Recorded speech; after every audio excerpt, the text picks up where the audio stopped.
आजची अपेक्षा उद्याला दुःख घेऊन येते, आजची अपेक्षा उद्याच्या दुःखाची जननी बनतीये.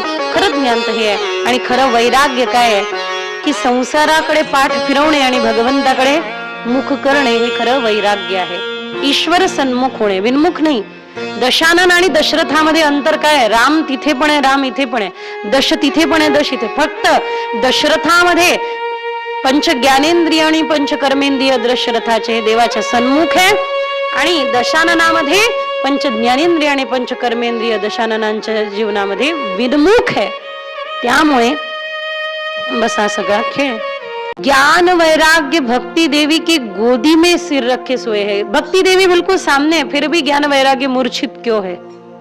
प्रत्येकाने आपापला विचार ठेवला. अरे तिथे आहे भक्ती देवी, देवी भक्ती तिथे आहे, पण ज्ञान वैराग्य तरी पण मूर्छित आहे. कारण काय?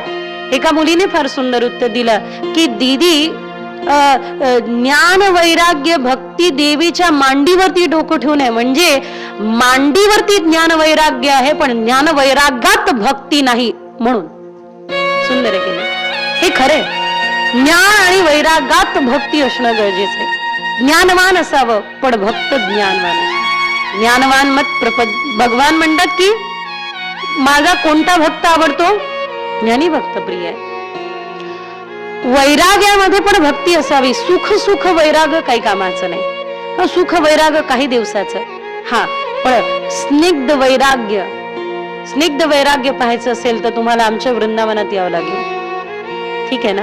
किंवा आपल्या नेवासात पण बसलेलं आहे माऊलींच्या रूपाने ते स्निग्ध वैराग्य.